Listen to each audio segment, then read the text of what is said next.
Shanghai cooperation organisation (SCO).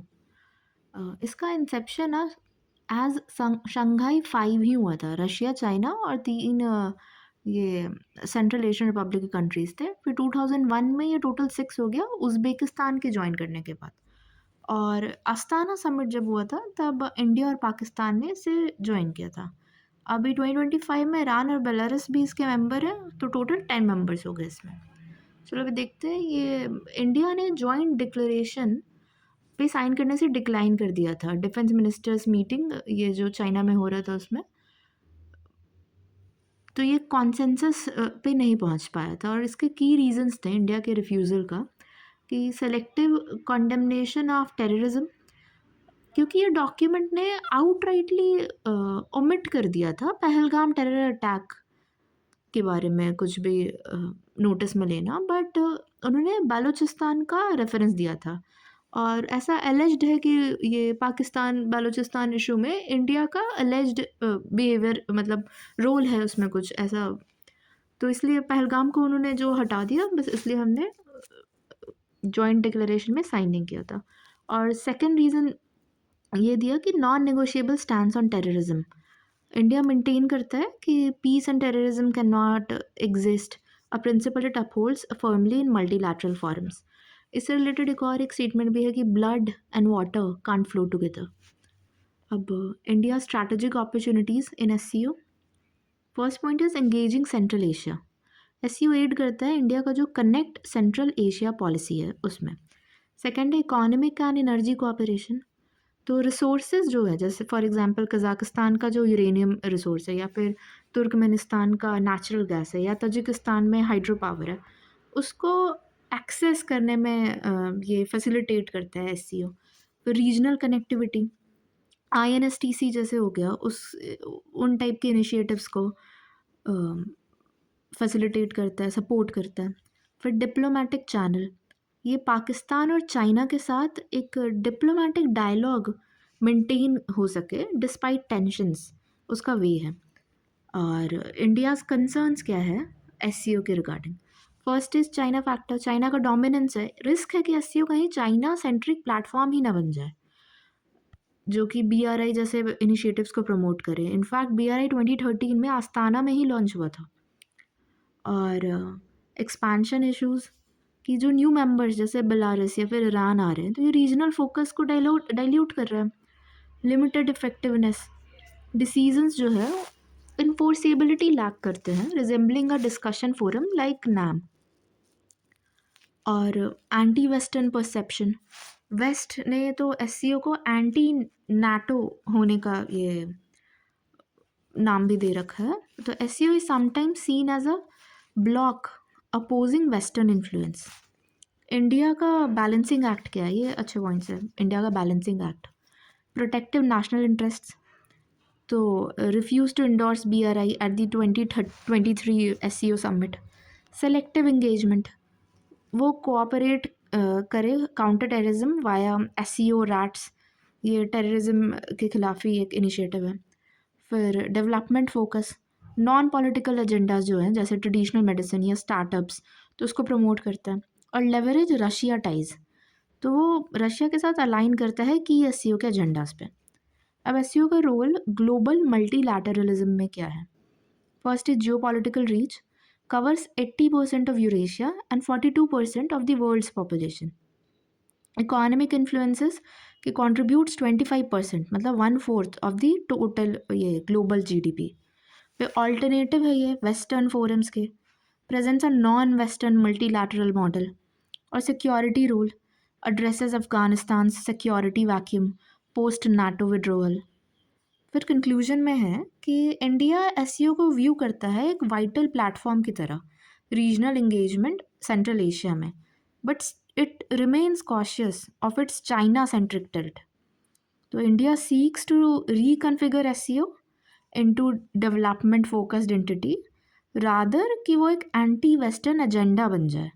तो India का जो बैलेंस्ड अप्रोच है allows meaningful participation without compromising core values. कि काफ़ी बैलेंस्ड कंक्लूजन। अब हम एक क्वेश्चन देखते हैं। ये यूपीएससी 2021 में 15 मार्कर क्वेश्चन है, तो मतलब इसको लिखने के लिए 3 पेज दिया रहता है। तो क्वेश्चन इज कि critically examine the AIIMS and objectives of SCO, what importance does it hold for India. तो ये जो सिग्निफिकेंस वाला पॉइंट था इधर, और इंडिया का जो बैलेंसिंग एक्ट और स्ट्रैटेजिक अपॉर्चुनिटीज़ एससीओ का, ये सेकंड पार्ट को, इम्पोर्टेंस वाला जो पार्ट है उसको एड्रेस कर सकेगा, और एम्स और ऑब्जेक्टिव एससीओ। चलो देखते हैं इसमें आंसर कैसे दिया है। तो पहले इंट्रोडक्शन है कि SCO founded in 2001 is a Eurasian political, economic and security grouping of 8 members, including, अभी तो 10 हो गए हैं, major powers like China, Russia and India। अब एक मैप बनाकर दिखा देना सारे मेंबर्स, इसमें बेलारूस और ईरान भी इन्होंने किया, तो टोटल 10 हो गया। तो मैप की प्रैक्टिस सही से करनी होगी, सही है ये मैप बना देना बीच में। और ये स्पेस मैनेजमेंट भी काफ़ी सही है कि इंट्रोडक्शन के जस्ट बाद एक मैप बना दो। Figure SCO member countries. अब एम्स एंड ऑब्जेक्टिव्स जो फर्स्ट पार्ट है क्वेश्चन का, उसको 5 पॉइंट में एड्रेस किया कि regional security, counter terrorism, extremism through regional anti terrorist structure, ये रैट्स जो था। फिर economic cooperation, trade, energy cooperation और कनेक्टिविटी। इसमें एग्जांपल्स नाम भी दे देते हैं, INSTC, और जो ट्रेड के लिए तुर्कमेनिस्तान, या एनर्जी के लिए भी वो नेचुरल गैस या हाइड्रो पावर में यूरेनियम का सोर्स है ये सब। Cultural exchanges, enhance people to people and cultural ties, SCO film festival, कि सेंट्रल एशियन कंट्रीज़ में बॉलीवुड फेमस है काफ़ी, तो वो मेंशन कर देता है।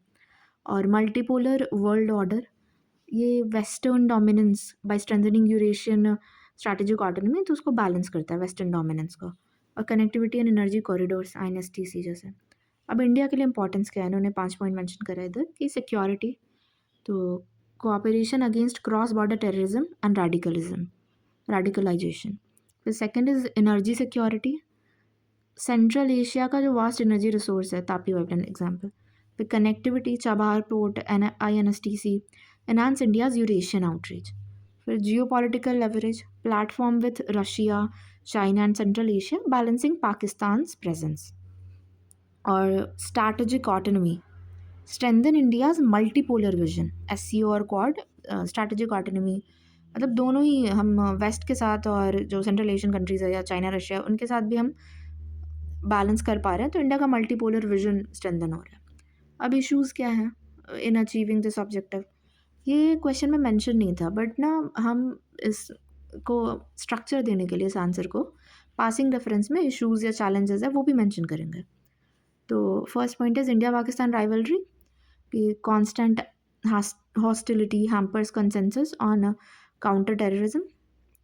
और चाइना का dominance, SCO often reflects Beijing's agenda, BRI।